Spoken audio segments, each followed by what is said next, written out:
Je veux un mariage libre avec ton frère. Ce n'est pas négociable, m'a envoyé ma femme par texto depuis Los Angeles. Après 18 ans de mariage, elle est tombée enceinte de lui et pensait encore qu'elle obtiendrait la garde de nos filles.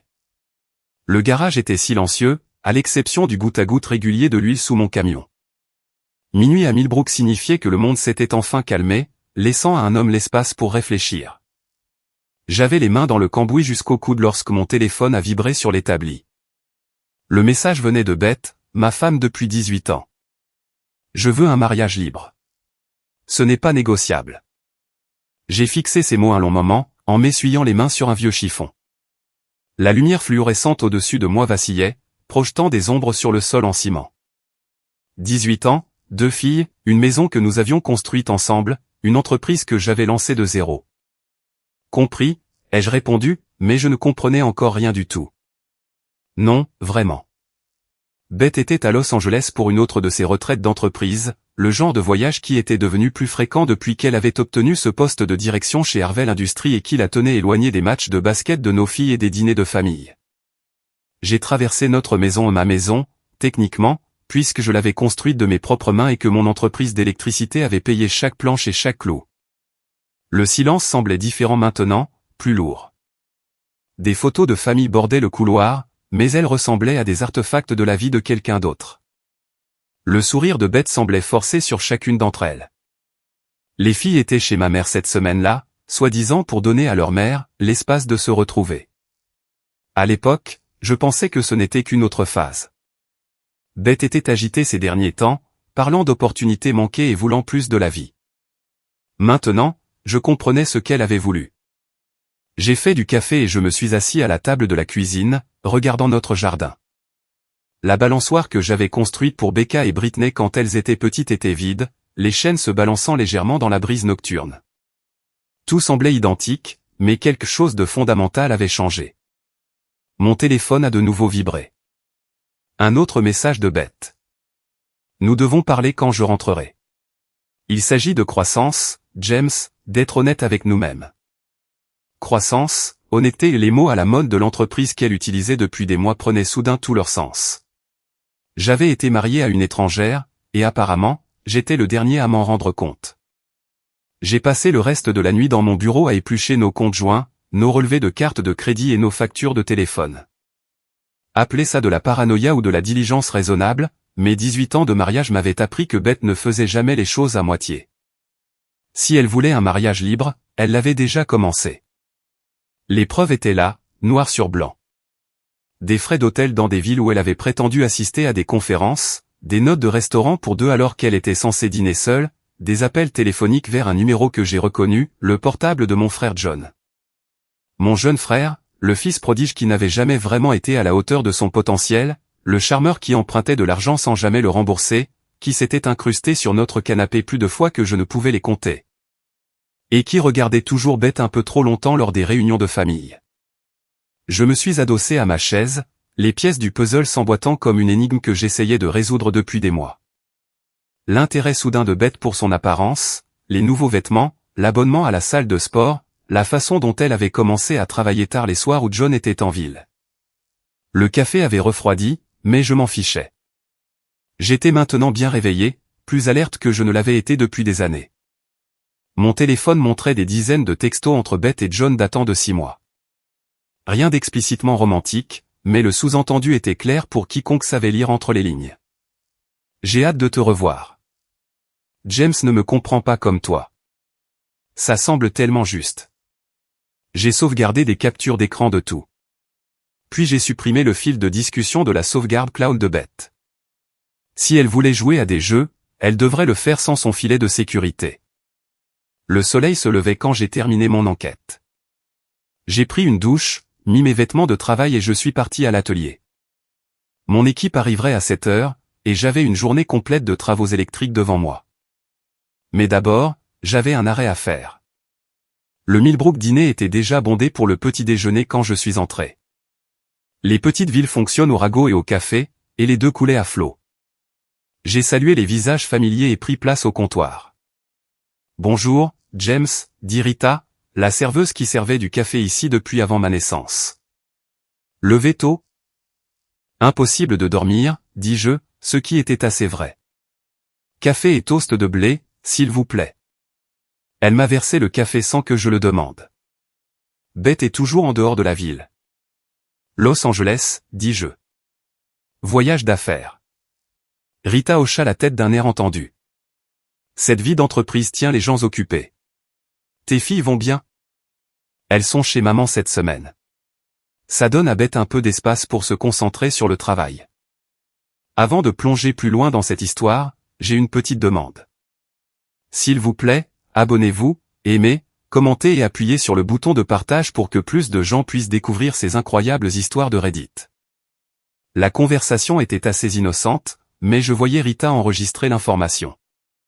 À midi, la moitié de la ville saurait que la femme de James Morrison était de nouveau en voyage, le laissant seul avec ses pensées et son travail. J'ai fini mon café et je me suis dirigé vers Morrison Electric, l'entreprise que j'avais développée d'une opération solo à une équipe de 8. Nous étions spécialisés dans les travaux électriques résidentiels et commerciaux. Rien de glamour, mais un travail stable et rentable, le genre d'entreprise qui fait tourner une petite ville. Mon contremaître, Pete, était déjà là, en train de passer en revue le programme de la journée. Bonjour, patron. On a le recablage chez les Henderson et ce nouveau projet de construction sur Maple Street.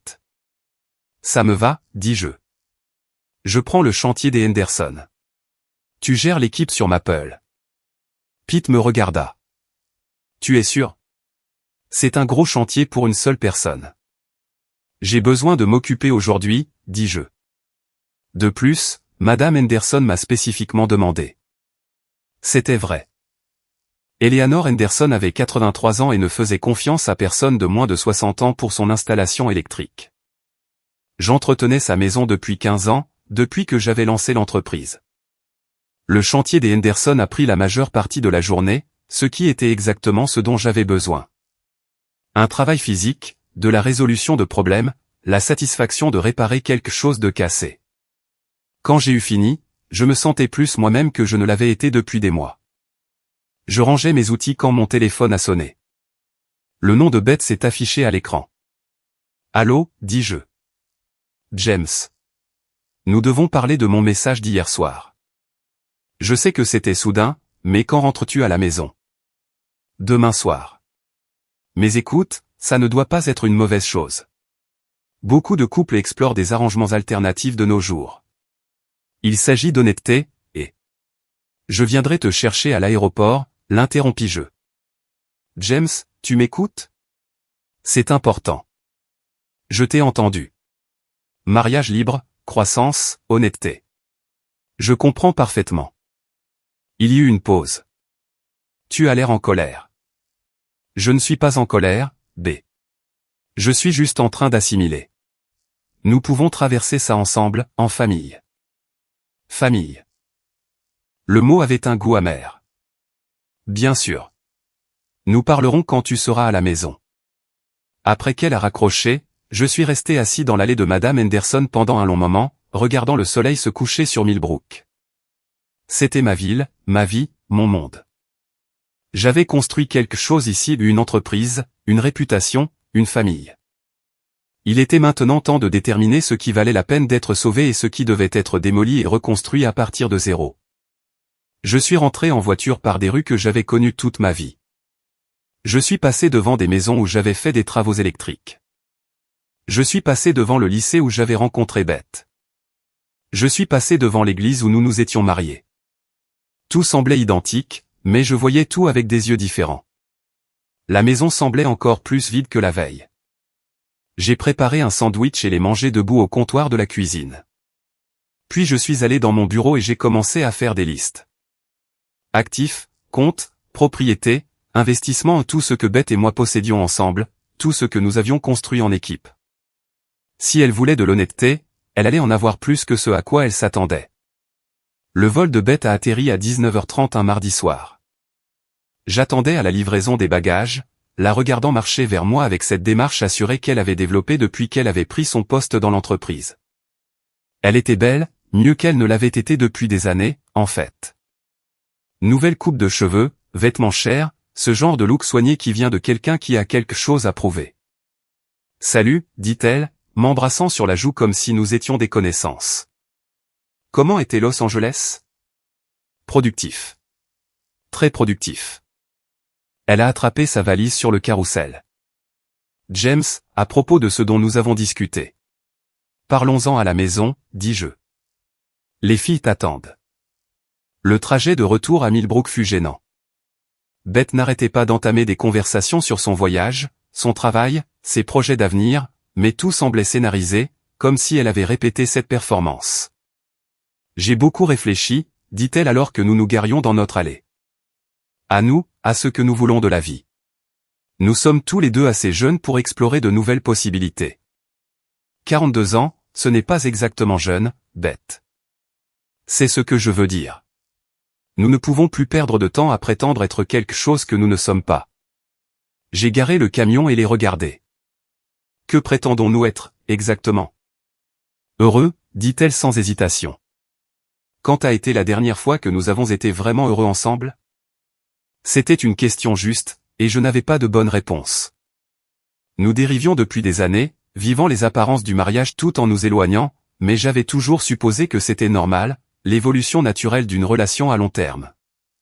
Les filles attendaient dans le salon, les devoirs étalés sur la table basse. Becca, notre fille de 17 ans, leva à peine les yeux de son manuel. Brittany, 15 ans, se jeta sur Beth comme si elle ne l'avait pas vue depuis des mois. C'était comment chez grand-mère, demanda Beth. Ennuyeux, dit Becca. Elle nous a fait regarder de vieux films et manger des légumes. Ça forge le caractère, dis-je en m'installant dans mon fauteuil. Votre grand-mère a élevé 5 enfants sans la télévision par câble ni les jeux vidéo.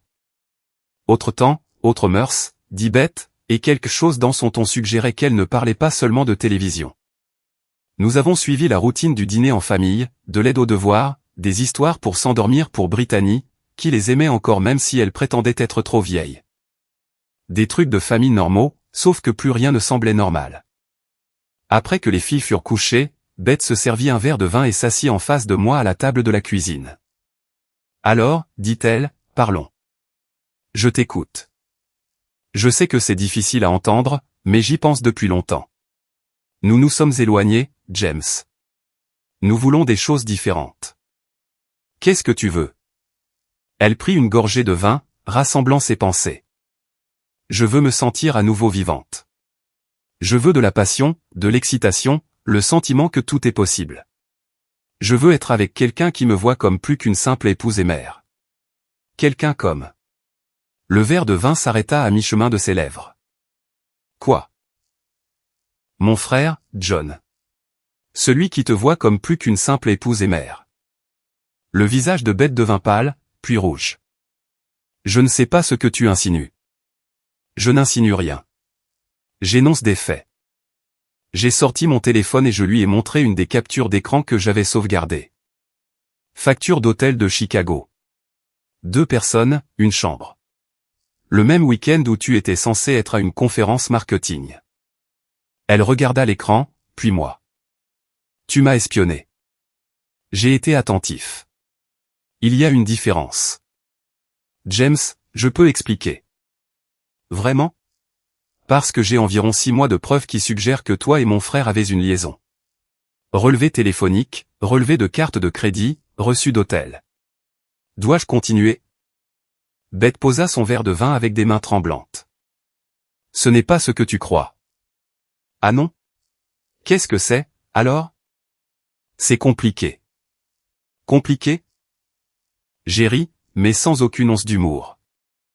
Tu couches avec mon frère et tu appelles ça compliqué. Nous n'avions pas prévu que ça arrive. Ça s'est juste développé naturellement. Depuis combien de temps, Beth?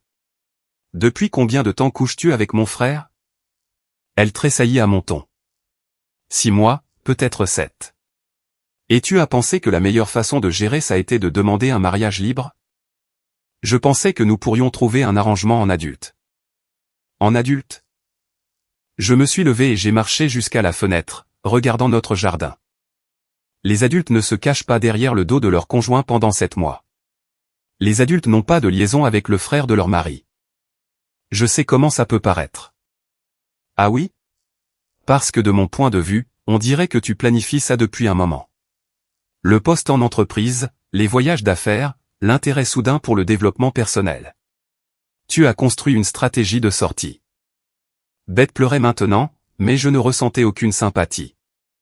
Je n'ai jamais voulu que ça se passe comme ça, mais c'est arrivé. Et maintenant tu veux que j'accepte ça. Que je sourie et que je fasse comme si tout allait bien pendant que tu continues ta relation avec John. Je veux que nous soyons honnêtes l'un envers l'autre pour la première fois depuis des années. Je me suis tourné pour lui faire face. D'accord. Soyons honnêtes. Je sais pour la liaison. Je sais pour les chambres d'hôtel, les appels secrets et les mensonges que tu racontes à nos filles. Je sais qu'il est venu ici quand j'étais au travail, et je sais que tu as utilisé notre carte de crédit commune pour payer vos escapades romantiques. James, s'il te plaît. Je n'ai pas fini. Je sais aussi que tu as raconté aux gens que nous avions des problèmes de couple. À Rita au dîner, à ta sœur, probablement à la moitié des femmes de ton club de lecture. Tu as préparé le terrain pour cette conversation pendant des mois. Beth tamponna ses yeux avec une serviette. Que veux-tu que je dise? Je veux que tu me dises la vérité. Toute la vérité. Elle prit une profonde inspiration. Je l'aime. Tu aimes John? Oui. Mon frère, John. Celui qui est au chômage depuis 3 ans, celui qui nous a emprunté $5000 à Noël dernier et ne les a jamais remboursés. Celui qui dort dans sa voiture parce qu'il ne peut pas payer son loyer. Il traverse une période difficile. C'est un raté, B. Un raté charmant et manipulateur qui a vécu au crochet des autres toute sa vie. Ne parle pas de lui comme ça. Je parlerai de lui comme je veux. C'est mon frère, et je sais exactement ce qu'il est. Beth se leva, son sang-froid se fissurant. Tu ne comprends pas ce que c'est que d'être marié avec toi. Tu es si prévisible, si sûr. John me fait ressentir des choses que je n'ai pas ressenties depuis des années. Quel genre de choses? De l'excitation, de la passion, comme si j'avais de nouveau 25 ans. Tu n'as pas 25 ans, Beth. Tu es une mère de 2 enfants de 42 ans avec une hypothèque et des responsabilités. C'est exactement de ça que je parle. Tu me vois comme un ensemble d'obligations. John me voit comme une femme. Je suis retourné à la table et me suis assis en face d'elle. Alors, qu'est-ce qui se passe maintenant? Je ne sais pas. J'espérais que nous pourrions trouver une solution ensemble. Ensemble? J'ai failli rire. Tu veux dire nous trois? Toi, moi et John? Je veux dire en tant qu'adultes matures qui tiennent l'un à l'autre. J'ai tenu à toi pendant 18 ans, Beth. J'ai construit cette maison pour toi. J'ai travaillé 60 heures par semaine pour te donner la vie que tu voulais. J'ai entraîné les équipes de softball de nos filles, je n'ai jamais manqué une pièce de théâtre de l'école et j'ai fait passer tes besoins avant les miens chaque jour. Je sais. Et tu m'as remercié en ayant une liaison avec mon frère. Ça n'était pas censé arriver, mais c'est arrivé. Et maintenant tu veux que j'accepte ça, que je te partage avec John comme si nous faisions tous partie d'un arrangement éclairé. Beth baissa les yeux sur ses mains. Je ne sais plus ce que je veux. Eh bien, moi je sais ce que je veux, dis-je. Je veux que tu fasses une valise et que tu partes de ma maison. Sa tête se redressa brusquement. James, tu ne peux pas être sérieux. Je suis tout à fait sérieux. Tu veux de l'honnêteté? La voici. Je ne veux pas être marié à quelqu'un qui me ment depuis 7 mois. Je ne veux pas partager ma femme avec mon frère. Et je ne veux certainement pas que mes filles pensent que c'est à ça que ressemble un mariage normal. Où suis-je censé aller? Je m'en fiche. Reste avec John. Prends une chambre d'hôtel. Débrouille-toi comme l'adulte mature que tu prétends être. Et les filles? Les filles iront bien. Elles resteront ici avec moi, dans leur maison, en conservant une certaine semblance de stabilité pendant que leur mère gère sa crise de la quarantaine. Beth pleurait de nouveau, mais cette fois, cela semblait réel plutôt que calculé. Ce n'est pas comme ça que je voulais que les choses se passent. Comment voulais-tu qu'elles se passent, Beth? Quel était ton plan? Je pensais que peut-être nous pourrions trouver un arrangement. Un arrangement qui impliquerait que j'accepte ta liaison et que je fasse comme si tout allait bien. Je pensais que tu pourrais comprendre. Je me suis levé et j'ai marché jusqu'au comptoir de la cuisine, ayant besoin de distance entre nous. Je comprends parfaitement. Tu t'ennuies dans ta vie, alors tu as décidé de tout faire exploser. Tu as commencé une liaison avec mon frère parce qu'il représente tout ce que je ne suis pas, irresponsable, imprévisible, dangereux. Et maintenant, tu veux que je te donne la permission de continuer. Ce n'est pas si simple. C'est exactement aussi simple que ça. Tu as fait ton choix. Maintenant, vis avec les conséquences. Beth s'essuya les yeux et se leva. Je vais faire quelques bagages. Bien. J'espère que tu pourras me pardonner un jour. Je l'ai regardée, vraiment regardée pour ce qui semblait être la première fois depuis des années.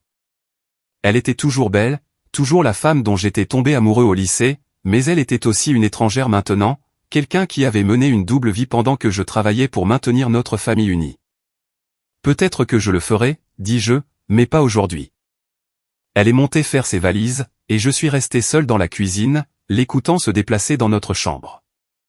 20 minutes plus tard, elle est descendue avec une valise et sa sacoche d'ordinateur. J'appellerai les filles demain, dit-elle. Elles vont avoir des questions. Je sais. Nous trouverons quoi leur dire. Nous leur dirons la vérité. Que leur mère a décidé qu'elle voulait quelque chose de différent. Beth s'arrêta à la porte. Ça ne doit pas être la fin, James. Les gens surmontent ces épreuves. Certaines personnes oui, dis-je, mais ces personnes n'ont pas de liaison avec le frère de leur mari. Après son départ, je suis resté assis dans la maison silencieuse, digérant ce qui venait de se passer. 18 ans de mariage terminés en une seule conversation. 2 filles qui se réveilleraient demain pour trouver leur mère partie. Un frère qui m'avait trahi de la pire manière possible. Mais je n'étais pas en colère. Pas encore. J'étais autre chose, concentré, déterminé, l'esprit clair pour la première fois depuis des mois. Si elle voulait de l'honnêteté, elle allait en avoir plus qu'elle ne pouvait en supporter. J'ai passé l'heure suivante à passer des appels, à envoyer des emails et à mettre à jour les mots de passe. Au moment où je me suis couché, Beth n'avait plus accès à nos comptes bancaires joints, à nos cartes de crédit, ni à aucune des ressources financières qu'elle avait utilisées pour financer sa liaison. Si elle voulait commencer une nouvelle vie avec John, elle pouvait le faire avec son propre argent. Les filles ont pris la nouvelle aussi bien que possible. Becca, notre fille de 17 ans, a juste hoché la tête comme si elle s'attendait à cette conversation toute sa vie. Britney a pleuré et a demandé si c'était de sa faute, ce qui m'a presque brisé le cœur. Ça n'a rien à voir avec vous les filles, leur ai-je dit au petit déjeuner. Votre mère et moi avons des choses à régler, mais ça ne change rien à l'amour que nous vous portons tous les deux. Est-ce qu'elle va revenir, demanda Britney. Je ne sais pas, ma chérie. Nous prenons les choses au jour le jour. Becca poussa les œufs dans son assiette, sans y toucher. C'est à cause de l'oncle John. Je l'ai regardé fixement. Qu'est-ce que tu veux dire? Je ne suis pas stupide, papa. J'ai vu comment il se regarde, et il est venu beaucoup plus souvent quand tu étais au travail. Comment ça est venu? De quelle manière? Il traînait, aidait maman avec des trucs, agissait bizarrement. Britney semblait confuse. Qu'y a-t-il de mal à ce que l'oncle John aide? Becca lança un regard à sa jeune sœur qui suggérait qu'elle en savait plus qu'elle ne le laissait paraître. Rien, Brit. Oublie ça. Après que les filles soient parties à l'école, j'ai appelé ma mère. James, est-ce que tout va bien? Beth et moi avons des problèmes, maman. Elle reste ailleurs pour un moment. Il y eut une longue pause. Je vois. Et les filles? Elles sont avec moi. Elles le gèrent bien, compte tenu des circonstances.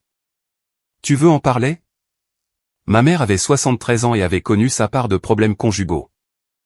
Mon père était parti quand j'avais 12 ans, et elle avait élevé 3 enfants seule tout en cumulant 2 emplois. Si quelqu'un pouvait comprendre, c'était bien elle. Beth a une liaison, dis-je. Une autre pause, plus longue cette fois. Oh, James. Je ne suis pas surprise. Je me demandais. La façon dont elle le regardait au dîner de Noël. La façon dont il... Eh bien, John a toujours été un fauteur de troubles avec les femmes. Pourquoi n'as-tu rien dit? Qu'est-ce que j'étais censé dire? Je crois que ta femme a une liaison avec ton frère. Tu aurais pensé que j'étais une vieille femme qui se mêle de ceux qui ne la regardent pas. Je t'aurais écouté. Vraiment? Ou l'aurais-tu défendu et aurais-tu cessé de me parler? Elle avait raison. J'avais toujours été protecteur envers Beth. Je lui avais toujours accordé le bénéfice du doute, même quand les preuves étaient juste sous mes yeux. Qu'est-ce que tu vas faire? Demanda maman. Je ne sais pas encore, mais je ne vais pas me laisser faire et les laisser détruire ce que j'ai construit. Sois prudent, mon fils. La vengeance a tendance à blesser les mauvaises personnes. Après avoir raccroché, je suis allé à l'atelier et j'ai essayé de me concentrer sur le travail, mais mon esprit revenait sans cesse à Beth et John, aux mensonges et à la trahison, à la façon dont ils s'étaient cachés derrière mon dos pendant 7 mois. Pete a remarqué ma distraction vers midi. Patron, ça va? Tu fixes ce disjoncteur depuis 10 minutes. Je réfléchis, c'est tout. À propos de Beth? Je l'ai regardé. Qu'est-ce que tu sais sur Beth? Rien de précis, mais Rita a mentionné qu'elle voyageait beaucoup et que ton frère était vu plus souvent en ville. Les gens parlent. Les gens parlent. Dans une ville comme Millbrook, c'était à la fois une bénédiction et une malédiction. Rien ne restait secret longtemps, mais cela signifiait aussi que les rumeurs pouvaient se propager plus vite que les faits. Qu'est-ce que les gens disent? Pete semblait mal à l'aise. Peut-être que tu devrais demander à quelqu'un d'autre. C'est à toi que je demande. Il soupira. Certains pensent que Beth a pris la grosse tête depuis qu'elle a eu ce poste en entreprise. D'autres pensent que John a pissé là où il ne fallait pas. Mais surtout, les gens sont juste désolés pour toi. Ils sont désolés pour moi. Tu es un homme bien, James. Tu as toujours bien agi avec cette ville. Tu as aidé beaucoup de gens. Personne ne veut te voir souffrir. La sympathie était presque pire que les ragots. Je ne voulais être le cas de pitié de personne. Je terminais une intervention de service à la banque quand Candace Williams m'a approché. Candace était la meilleure amie de Beth, depuis le lycée. Elle était aussi l'une des plus grandes pipelettes de la ville, ce qui faisait d'elle à la fois une source d'informations précieuses et une ennemie dangereuse. James, j'ai entendu pour toi et Beth. Je suis vraiment désolé. Les nouvelles vont vite. Est-ce que je peux faire quelque chose? Je sais que ça doit être difficile. Il y avait quelque chose dans son ton qui me rendait méfiant. Candace ne m'avait jamais particulièrement apprécié, elle avait toujours pensé que Beth pouvait trouver mieux. Je me demandais ce qu'elle savait de la liaison, depuis combien de temps elle gardait les secrets de Beth. Je me débrouille, dis-je. Si tu as besoin de parler à quelqu'un. Quelqu'un qui connaît vraiment bien Beth. Merci, mais je crois que j'en ai assez entendu sur Beth pour aujourd'hui. Candace parut blessée. J'essaie juste d'aider. Vraiment? Où est-ce que tu cherches des informations à rapporter à B? Ce n'est pas juste. Non, ça ne l'est pas. Tu es sa meilleure amie depuis 25 ans. Tu t'attends à ce que je croie que tu ne savais pas pour John? Le visage de Candace devint rouge. Je ne sais pas de quoi tu parles. Bien sûr que non. J'ai terminé mon travail et je suis parti, mais la conversation m'est restée en tête. Si Candace était au courant de la liaison et j'en étais sûr, alors Beth en avait discuté avec d'autres personnes, peut-être même demandé des conseils sur la façon de gérer la situation. Ce soir-là, j'ai aidé Britney avec ses devoirs de maths quand mon téléphone a sonné. Le nom de John s'est affiché à l'écran. Allô, dis-je. James, il faut qu'on parle. Vraiment? Toute cette situation est un vrai bazar, mec. Je n'ai jamais voulu que les choses aillent aussi loin. Jusqu'où voulais-tu qu'elles aillent? Il y eut une pause. On peut se voir quelque part, en personne? Pourquoi? Parce que nous sommes frères? Parce que cette famille n'a pas besoin d'être déchirée pour un malentendu? Un malentendu? J'ai jeté un coup d'œil à Britney, qui faisait semblant de se concentrer sur ses devoirs tout en écoutant manifestement chaque mot. Attends une seconde. Je suis allé dans la cuisine et j'ai fermé la porte. D'accord, John, explique-moi le malentendu. Beth se sentait seule, mec. Tu travaillais tout le temps, toujours concentré sur l'entreprise. Elle avait besoin de quelqu'un à qui parler. Alors tu l'as convaincue de coucher avec toi. Ce n'était pas comme ça. C'était comment? C'est juste arrivé. Nous traversions tous les deux des moments difficiles et nous nous sommes connectés. Ce n'était pas prévu, mais ça a continué pendant 7 mois. On a essayé d'arrêter plusieurs fois, mais il y a quelque chose entre nous, quelque chose de réel. J'ai serré le téléphone plus fort. Quelque chose de réel. Je sais que tu es en colère. Je ne suis pas en colère, John. Je suis déçu. Je pensais que mon frère valait mieux que ça. Je vaux mieux que ça. C'est pour ça que j'appelle. C'est pour ça que je veux arranger les choses. Comment proposes-tu d'arranger les choses? Je ne sais pas. Peut-être qu'on peut trouver un arrangement. Comme Beth l'a suggéré, les gens ont des arrangements non conventionnels tout le temps. Des arrangements non conventionnels. J'ai failli rire. Tu penses que je vais partager ma femme avec toi? Je pense que tu aimes assez Beth pour vouloir qu'elle soit heureuse. J'aimais Beth, au passé. Mais je n'aime pas les menteurs et les tricheurs. James, laisse-moi te poser une question. John, d'où est-ce que tu appelles? Que veux-tu dire? Tu es dans la chambre d'hôtel de Beth? Tu es couché dans le lit avec ma femme pendant que tu me demandes d'être compréhensif au sujet de votre liaison. Silence. Je m'en doutais. Tu veux arranger les choses? Reste loin de ma famille. Reste loin de ma femme. Reste loin de mes filles et reste loin de moi. Tu ne le penses pas. Je n'ai jamais été plus sérieux de ma vie.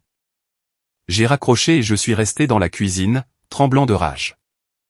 Son audace, m'appeler alors qu'il était avec Beth, me demander d'accepter leur relation, suggérer que nous pourrions tous être heureux ensemble. Mon téléphone a vibré avec un texto de John. Je suis désolé que ça doive se passer comme ça.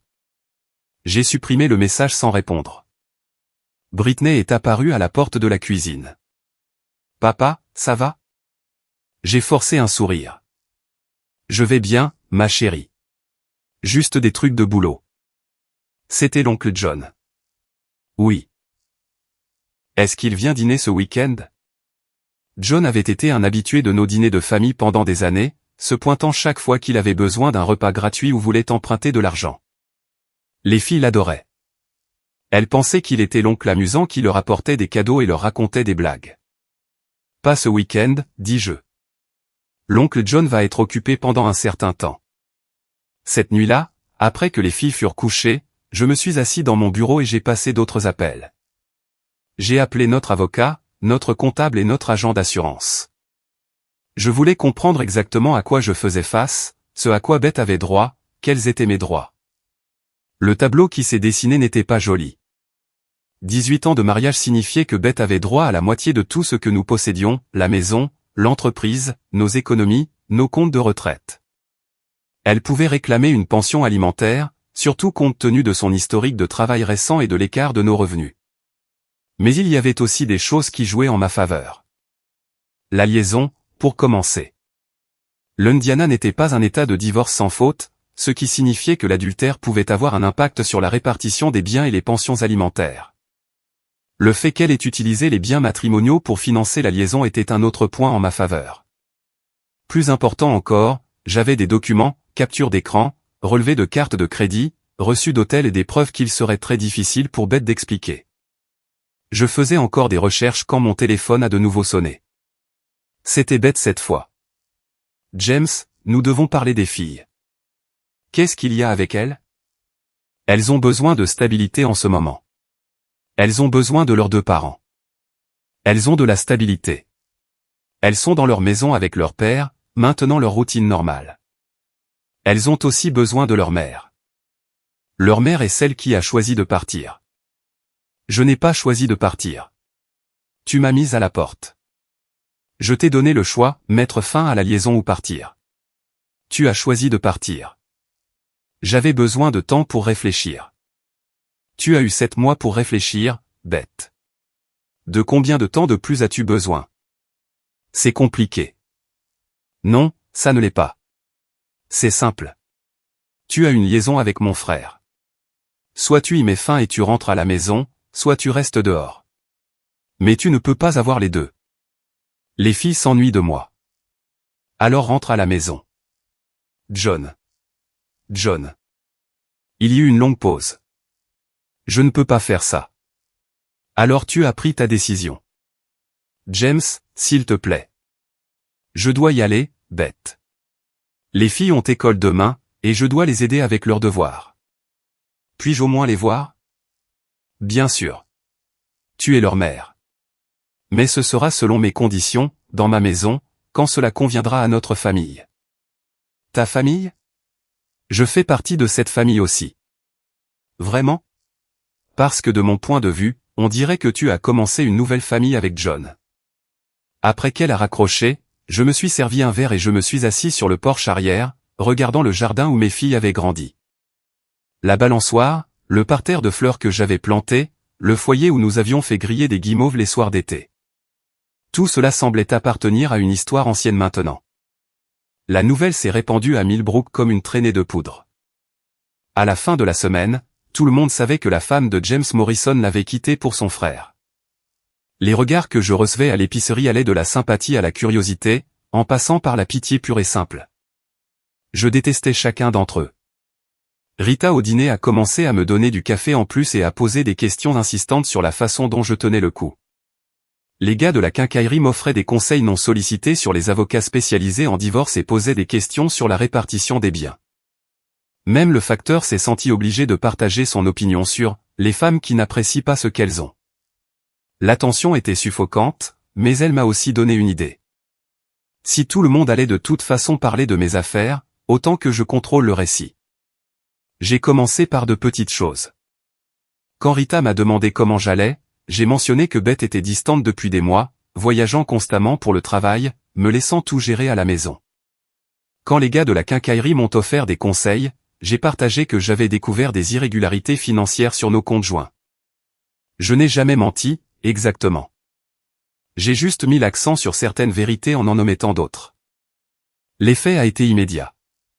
En quelques jours, l'histoire était passée de « le pauvre James a été quitté par sa femme » à « Beth Morrison menait une double vie pendant que son mari travaillait pour subvenir aux besoins de la famille ». Pendant ce temps, je documentais méthodiquement tout. Chaque texto, chaque appel téléphonique, chaque preuve qui démontrait la liaison de Beth et John.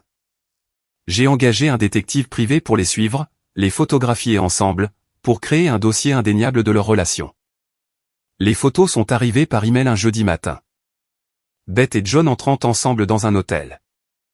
Beth et John dînant dans un restaurant à 40 miles de la ville. Beth et John s'embrassant sur le parking d'un centre commercial. Regarder ces images aurait dû me faire plus mal que ça. Au lieu de cela, j'ai ressenti une froide satisfaction. Des preuves. Des munitions pour la guerre qui s'annonçait. Car ne vous y trompez pas, c'était une guerre. Beth a appelé ce soir-là pendant que j'ai des bécas avec ses dossiers d'inscription à l'université. Je veux voir les filles ce week-end, dit-elle sans préambule. D'accord. Samedi après-midi, de 14h à 18h. Je pensais qu'elle pourrait rester dormir. Non. James, sois raisonnable. Je suis raisonnable. Tu peux les voir ici, dans leur maison, pendant 4 heures. C'est plus que généreux, compte tenu des circonstances. Quelles circonstances? La liaison, Beth. Les mensonges. Le fait que tu aies abandonné ta famille pour mon frère. Je n'ai abandonné personne. Ah non? Quand est-ce que tu es allé pour la dernière fois au match de basket de Britney? Quand as-tu aidé Becca avec ses devoirs pour la dernière fois? Tu es déconnecté de cette famille depuis des mois. Je travaillais. Tu avais une liaison. Il y eut une longue pause. Je veux amener John avec moi. Absolument pas. Il fait partie de ma vie maintenant. Il ne fait pas partie de leur vie, et il ne le sera jamais tant que j'aurai mon mot à dire. Tu ne peux pas m'empêcher de voir mes filles. Je ne t'empêche pas de les voir. J'empêche mon frère de les corrompre davantage. John aime ses filles. John aime l'idée de jouer à la petite famille avec ma femme et mes enfants. Il y a une différence. Tu es cruel. Je suis protecteur. Il y a une différence. Samedi après-midi arriva avec une chaleur inhabituelle pour un mois d'octobre. Beth se présenta seule, vêtue de vêtements que je n'avais jamais vus auparavant, chers, élégants, le genre de tenue qui suggérait qu'elle s'en sortait bien malgré le fait d'être coupée de nos comptes joints. Les filles étaient excitées de la voir, surtout Britney, qui se jeta dans les bras de Beth comme si elle était partie depuis des mois au lieu d'une semaine. Tu m'as tellement manqué, maman. Vous aussi, ma chérie. Becca, plus réservée, resta en retrait, observant les retrouvailles avec des yeux attentifs. Elle avait hérité de ma nature méfiante, de ma tendance à observer avant d'agir. « Comment allez-vous les filles » demanda Beth. « Vous prenez bien soin de votre père ?»« C'est papa qui prend soin de nous » dit Becca. « Il a cuisiné tous les soirs, il a aidé avec les devoirs et nous a emmenés à l'entraînement. C'est merveilleux. Votre père a toujours été doué pour prendre soin des gens. » Il y avait quelque chose dans son ton qui m'agaçait, une suggestion que j'étais simplement adéquate, un soignant plutôt qu'un père. « On se débrouille très bien, dis-je. Les filles sont résilientes. » Beth regarda autour du salon, observant les photos de famille, les projets scolaires des filles sur le réfrigérateur, l'ordinaire de notre vie quotidienne. « C'est étrange, dit-elle, d'être une visiteuse dans ma propre maison. »« Ce n'est plus ta maison, dit Becca doucement. » Beth parut abasourdie. « Becca. Tu es partie, maman. Tu as choisi de partir. C'est compliqué, ma chérie. » « Non, ça ne l'est pas, papa a tout expliqué. Tu es avec l'oncle John maintenant. » Beth me lança un regard furieux. « Qu'est-ce que tu leur as raconté exactement ? » « La vérité. Que tu as une liaison avec mon frère. » Devant les filles. Ce ne sont pas des enfants, Beth. Elles ont 17 et 15 ans. Elles sont assez grandes pour comprendre ce qui arrive à leur famille. Britney semblait confuse. C'est quoi une liaison ? Becca soupira. Ça veut dire que maman a un petit ami. Mais c'est papa son petit ami. Papa et son mari. Où l'était. C'est différent. Je regardais Beth se débattre pour s'expliquer à nos filles. Je la regardais essayer de justifier l'injustifiable. Elle parla de s'éloigner, de trouver le bonheur et de relations d'adultes, mais les filles n'y croyaient pas. « Alors, vous allez divorcer » demanda Britney. « Nous sommes en train de régler les choses » dit Beth. « Vas-tu épouser l'oncle John » demanda Becca. « Je ne sais pas ce qui va se passer. Mais est-ce que tu l'aimes plus que papa ? Il ne s'agit pas d'aimer quelqu'un plus. Si, interrompit Becca. Tu l'as choisi à notre place. Je ne l'ai pas choisi à votre place. Je ne choisirai jamais personne à votre place, les filles. Mais tu l'as fait, dit Britney, commençant à pleurer. Tu nous as quittés pour l'oncle John. Beth me regarda, désemparée. James, aide-moi. T'aider à quoi ? Expliquer à nos filles pourquoi leur mère les a abandonnées pour leur oncle ? Je crois que tu es seule sur ce coup-là. La visite empira à partir de là. Beth essaya d'engager les filles dans une conversation normale à l'école, les amis, les activités, mais tout semblait forcé et artificiel. La complicité facile qu'elle avait autrefois avec elles avait disparu, remplacée par la gêne et les sentiments blessés. Quand 18h sonna, les deux filles firent un câlin d'adieu à leur mère, mais les étreintes furent brèves et superficielles. « Quand est-ce que je les reverrai » demanda Beth. « Le week-end prochain, dis-je. Même heure, même condition. » Ce n'est pas viable, James. Les filles ont besoin de plus de 4 heures par semaine avec leur mère. Les filles ont besoin que leur mère fasse de meilleurs choix. Après le départ de Beth, j'ai trouvé Becca dans sa chambre, fixant son téléphone. « Ça va, ma chérie ? » « Je vais bien. »« Tu n'as pas l'air d'aller bien. » Elle leva les yeux vers moi. « Pourquoi a-t-elle fait ça, papa ? Pourquoi a-t-elle choisi l'oncle John à notre place ? » C'était une question que je me posais depuis des semaines. Je ne sais pas, Becca. Parfois, les gens font des choix qui n'ont pas de sens pour le reste d'entre nous. Tu penses qu'elle reviendra ? Ça non plus, je ne le sais pas. Est-ce que tu veux qu'elle revienne ? Je m'assis sur le bord de son lit, réfléchissant à la question. Il y a 2 semaines, j'aurais dit oui sans hésiter. Maintenant, après avoir vu avec quelle facilité elle avait quitté notre famille, après l'avoir vu lutter pour renouer avec ses propres filles, je n'étais plus si sûr. Je veux ce qu'il y a de mieux pour toi et ta sœur, dis-je finalement. Tout le reste est secondaire. Ce n'est pas une réponse. C'est la seule réponse que j'ai pour le moment. Cette nuit-là, après que les filles furent couchées, Je me suis assis dans mon bureau et j'ai parcouru le dernier rapport du détective privé. Beth et John vivaient ensemble dans un appartement loué de l'autre côté de la ville, partageant les frais, jouant à la petite famille comme des adolescents. Ils sortaient dîner, allaient au cinéma, agissaient comme un couple normal, à l'exception du petit détail que Beth était toujours mariée à quelqu'un d'autre. Le détective avait également découvert quelque chose d'intéressant. John avait postulé à plusieurs emplois dans d'autres villes, Chicago, Indianapolis, même Nashville. Il prévoyait de quitter Millbrook, et vraisemblablement, il voulait que Beth l'accompagne. Cela changeait tout. Si Beth quittait la ville, les arrangements de garde deviendraient beaucoup plus compliqués. Les filles seraient obligées de choisir entre rester dans leur ville natale avec leur père ou suivre leur mère dans une nouvelle ville où elles ne connaissaient personne. Je ne pouvais pas laisser cela se produire. J'ai pris le téléphone et appelé mon avocat. Tom, c'est James Morrison. Je dois demander le divorce, et je dois le faire rapidement. Les papiers du divorce ont été signifiés un lundi matin au nouvel appartement de Beth. Je n'étais pas là pour voir sa réaction, mais John m'a appelé moins d'une heure plus tard, criant au harcèlement et à l'intimidation judiciaire. Tu ne peux pas faire ça, James. Tu ne peux pas juste détruire la vie des gens parce que tu es en colère. Je ne détruis rien, dis-je calmement. Je protège mes intérêts et les intérêts de mes filles. Beth est dévastée. Beth aurait dû y penser avant de coucher avec mon frère. Nous sommes amoureux. Vous êtes dans le désir. Il y a une différence.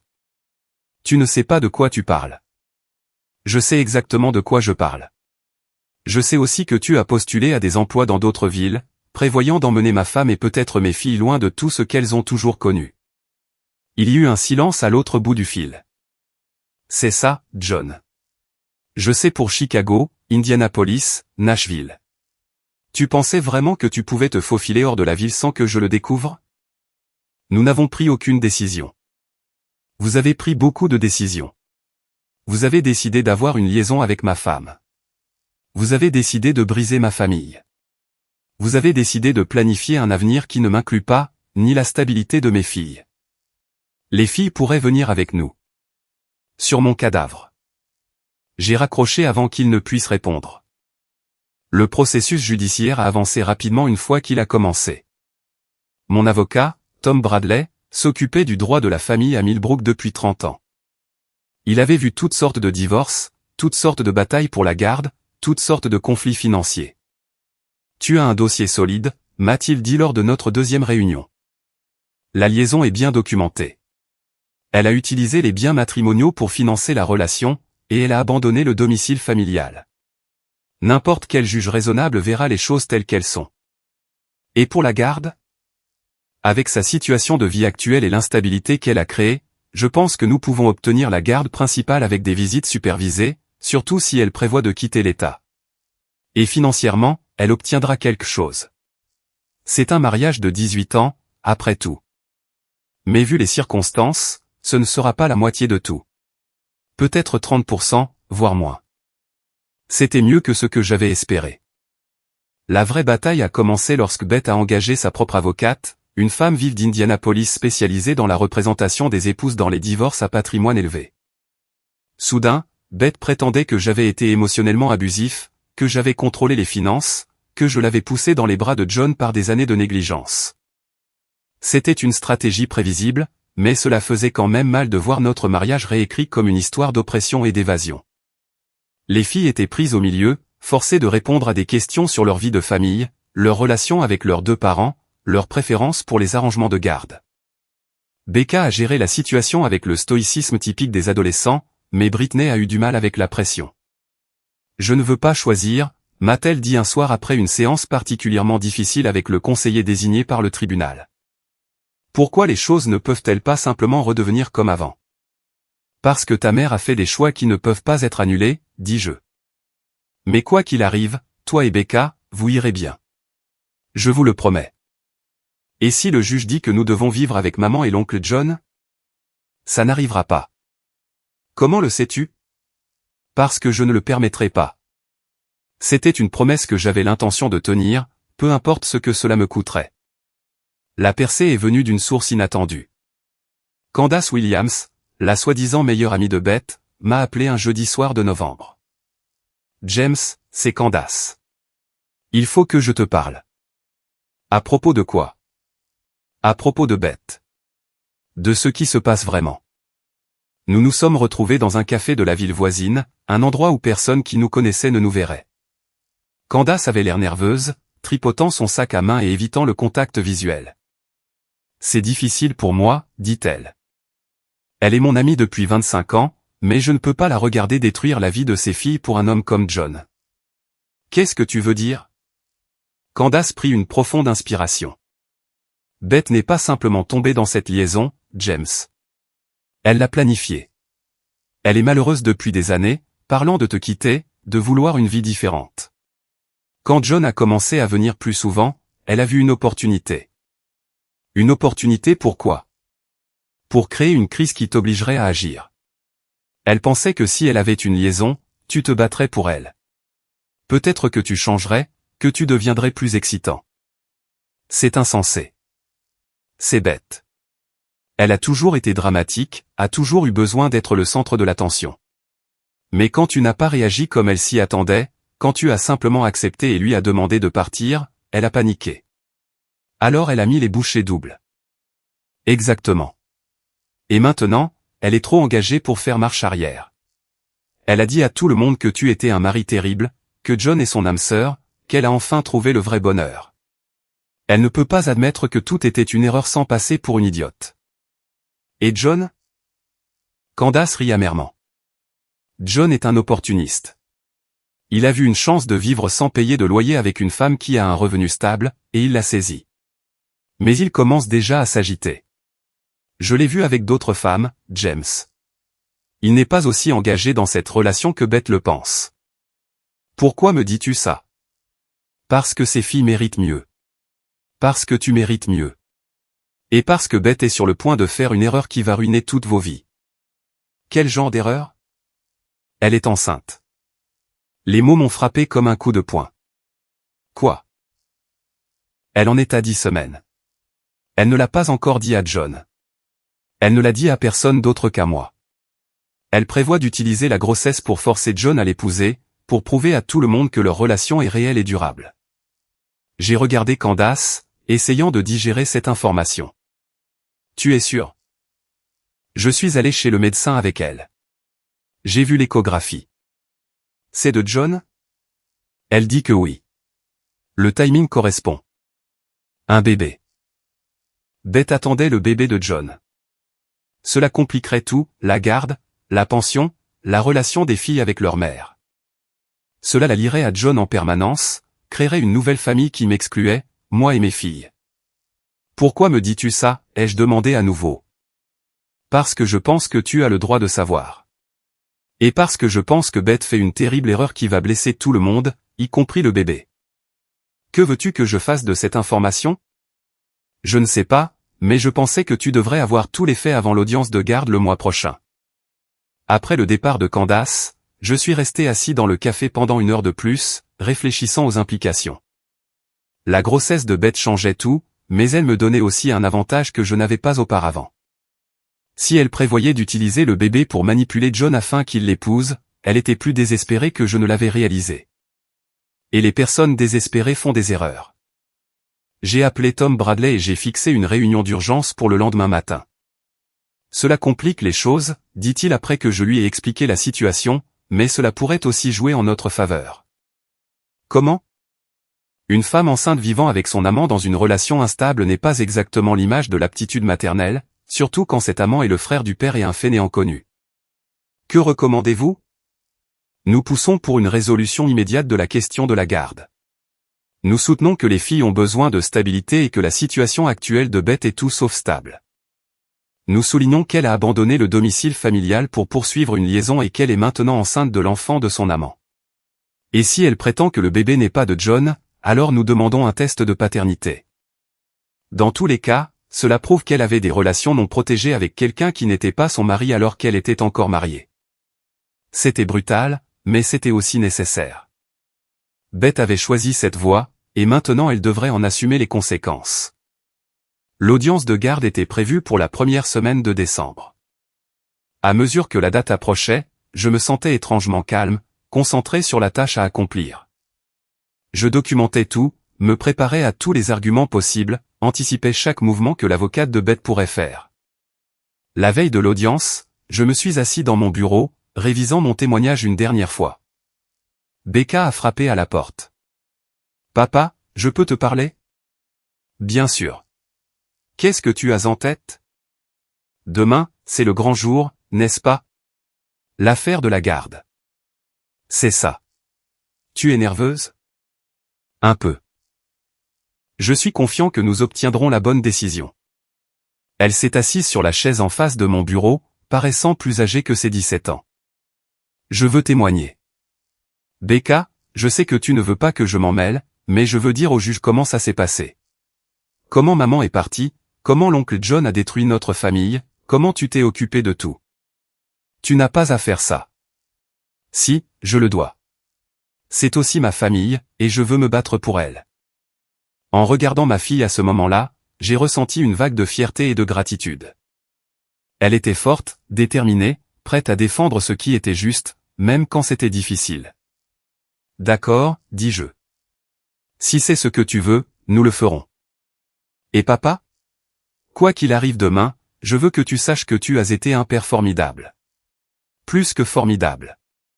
Tu as été tout ce dont nous avions besoin. Merci, ma chérie. Ça signifie plus pour moi que tu ne peux l'imaginer. » Le lendemain matin, je me suis levé tôt et j'ai préparé le petit déjeuner pour les filles. Je les ai aidées à se préparer pour l'école. Je les ai embrassées au revoir comme n'importe quel autre jour. Puis j'ai mis mon plus beau costume, j'ai attrapé ma mallette pleine de preuves et je suis parti au palais de justice. Il était temps de finir ce que Beth avait commencé. La salle d'audience était plus petite que ce à quoi je m'attendais, avec un éclairage fluorescent qui donnait à tout le monde un air pâle et fatigué. Beth était assise à la table du demandeur avec son avocate, portant une robe bleue conservatrice que je n'avais jamais vue auparavant. Elle avait l'air nerveuse, jouant avec son alliance, l'alliance qu'elle portait toujours malgré tout. John n'était pas là, ce qui m'a surpris jusqu'à ce que je réalise que sa présence ne ferait que nuire à la cause de Beth. La juge était Margaret Harrison, une femme dans la soixantaine avec des cheveux gris et des yeux perçants qui suggéraient qu'elle avait entendu toutes les histoires tristes et toutes les excuses du monde. Elle a examiné le dossier pendant que les deux avocats faisaient leur déclaration liminaire. L'avocate de Beth a brossé le portrait d'une épouse opprimée qui avait enfin trouvé le courage de quitter un mari émotionnellement distant. Elle a parlé de mon comportement de contrôle et de ma manipulation financière, de ma tendance à privilégier le travail à la famille, de mon refus de reconnaître les besoins de Beth en tant qu'individu. C'était un récit convaincant, et si je n'avais pas vécu les faits réels, j'aurais pu être convaincu. La déclaration liminaire de Tom Bradley fut plus directe. Beth avait abandonné sa famille pour poursuivre une liaison avec le frère de son mari, utilisant les biens matrimoniaux pour financer la relation tout en négligeant ses responsabilités de mère. Elle était maintenant enceinte de l'enfant de son amant et prévoyait de quitter l'État, ce qui déstabiliserait davantage la vie des filles. « Votre honneur, » a-t-il conclu, « cette affaire ne concerne pas un mariage qui s'est effrité avec le temps. Elle concerne une femme qui a choisi ses désirs égoïstes au détriment du bien-être de ses enfants et un père qui a été laissé pour ramasser les morceaux. » Le premier témoin fut Beth elle-même. Elle a pris la barre avec assurance, parlant clairement de son « voyage de découverte de soi » et de sa prise de conscience qu'elle « méritait le bonheur ». « Je n'ai jamais voulu que les choses se passent comme ça », a-t-elle dit, « mais parfois la vie prend des tournants inattendus, et il faut suivre son cœur. » « Et votre cœur vous a conduite au frère de votre mari ?» a demandé Tom lors du contre-interrogatoire. « John et moi nous connectons à un niveau que James et moi n'avons jamais atteint. Nous nous comprenons. Vous vous comprenez assez bien pour prévoir un déménagement à Chicago. » Le sang-froid de Beth s'est légèrement fissuré. Nous avons discuté de diverses possibilités pour l'avenir. Y compris éloigner les filles de leur père et de leur ville natale. Les filles bénéficieraient de nouvelles expériences.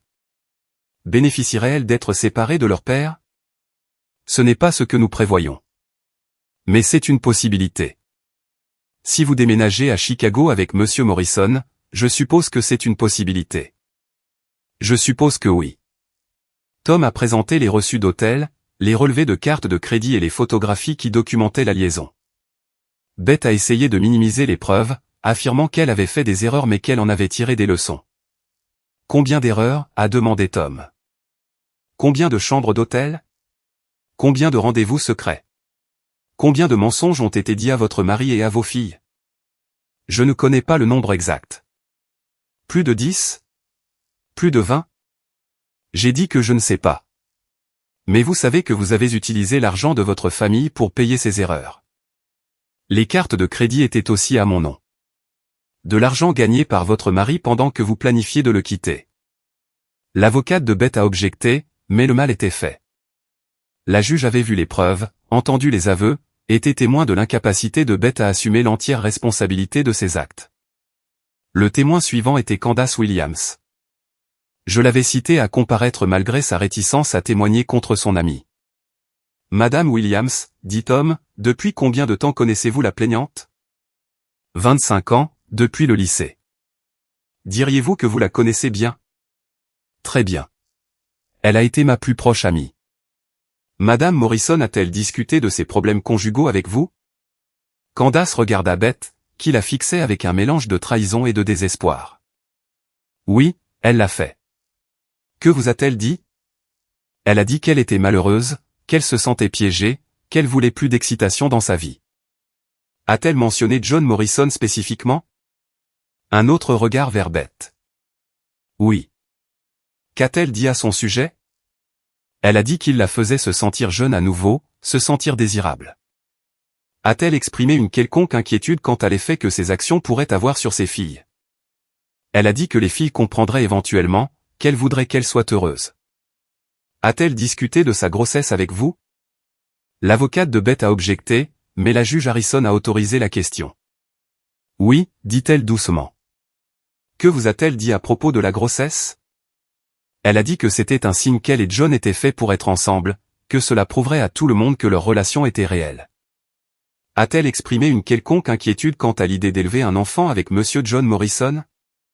Elle a dit que John prendrait ses responsabilités, que devenir père le changerait. D'après votre connaissance des deux parties, pensez-vous que c'est probable? L'avocate de Beth a de nouveau objecté, et cette fois la juge a maintenu l'objection, mais l'implication était claire. Même la meilleure amie de Beth avait des doutes sur la fiabilité de John en tant que partenaire et père potentiel. Le dernier témoin fut Becca. Elle avait insisté pour témoigner, et j'avais accepté à contre-cœur. Elle avait l'air posée et mature en prêtant serment, plus adulte qu'adolescente. Becca, dit Tom doucement, peux-tu dire à la cour comment était ta vie de famille avant que ta mère ne parte? C'était normal, je suppose. Papa travaillait beaucoup, mais il était toujours là pour les choses importantes. Maman voyageait plus pour son travail, mais nous n'y pensions pas beaucoup au début. Quand as-tu réalisé que quelque chose n'allait pas? Quand l'oncle John a commencé à venir plus souvent. Il était là quand nous rentrions de l'école ou quand papa travaillait tard. C'était juste bizarre. Bizarre comment? Comme s'il essayait de remplacer papa. Il aidait avec les devoirs ou préparait le dîner, des trucs qui n'étaient pas vraiment son travail. Comment t'es-tu senti quand ta mère est partie? Becca regarda directement Beth. Confuse. Blessée. Comme si notre famille ne comptait plus pour elle. Veux-tu que ta mère ait la garde de toi et de ta sœur? Je veux qu'elle fasse partie de nos vies, mais je veux rester avec papa. C'est lui qui s'est occupé de nous. Et la relation de ta mère avec ton oncle? C'est dégoûtant, dit Becca sans détour. C'est le frère de papa. C'est comme si elle avait choisi la pire personne possible pour avoir une liaison. Beth pleurait maintenant, mais Becca continua. Et maintenant elle attend son bébé, ce qui signifie que notre famille est vraiment brisée. On ne peut pas revenir en arrière après ça. Merci, Becca. Pas d'autres questions.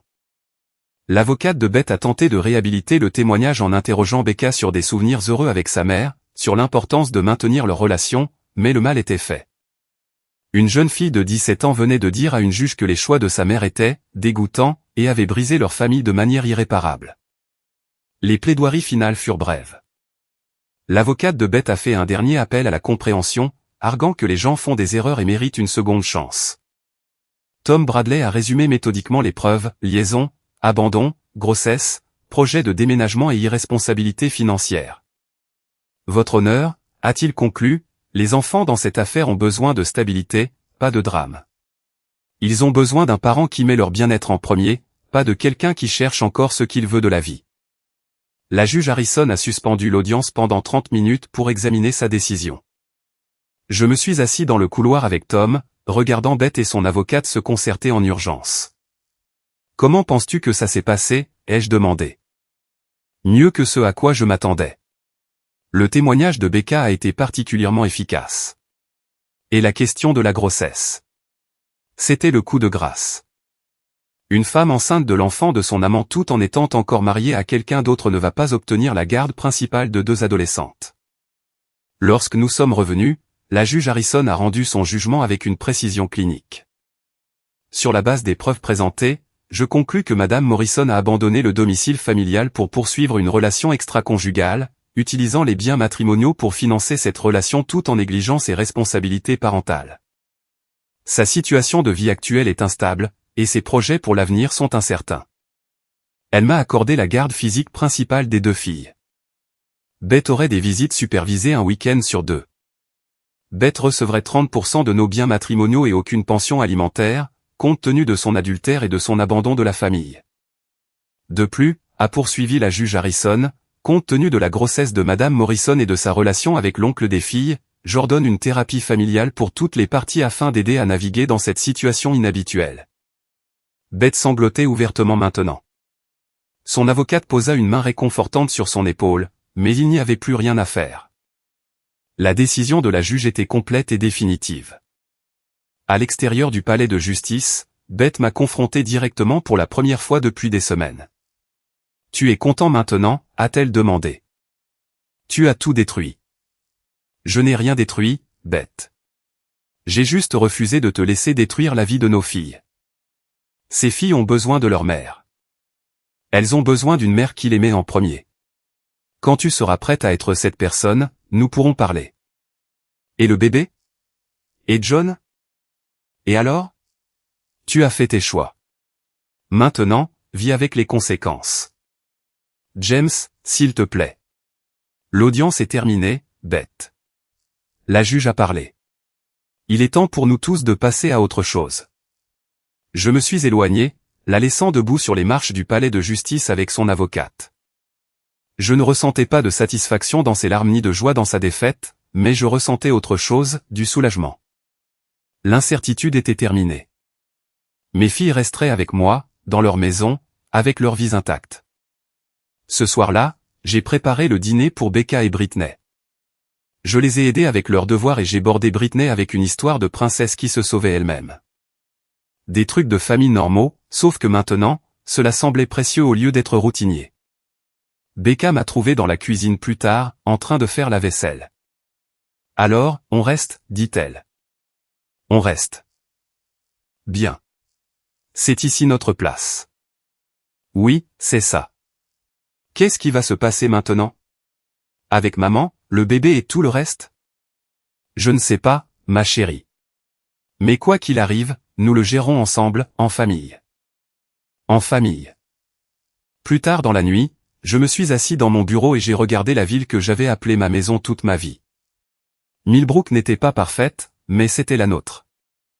Mes filles obtiendraient leur diplôme du même lycée que moi. Elles grandiraient entourées de gens qui se souciaient d'elles. Elles auraient la stabilité que leur mère avait essayé de leur enlever. Beth aurait son bébé avec John. Elle construirait la vie qu'elle pourrait avec un homme qui avait déjà prouvé son manque de fiabilité. Peut-être qu'il déménagerait à Chicago, Indianapolis ou Nashville. Peut-être que John resterait assez longtemps pour être un père. Peut-être que Beth réaliserait ce qu'elle avait perdu et essaierait de reconstruire sa relation avec nos filles. Tout cela était hors de mon contrôle. Ce que je pouvais contrôler, c'était d'être le meilleur père possible, de fournir la stabilité et l'amour dont mes filles avaient besoin, et de protéger la vie que nous avions construite ensemble. Le téléphone sonna, interrompant mes pensées. Le nom de John s'afficha à l'écran. Je l'ai laissé aller sur la messagerie vocale. Quoi qu'il ait à dire, je n'avais pas besoin de l'entendre. La bataille juridique était terminée. La question de la garde était réglée, et ma famille était en sécurité.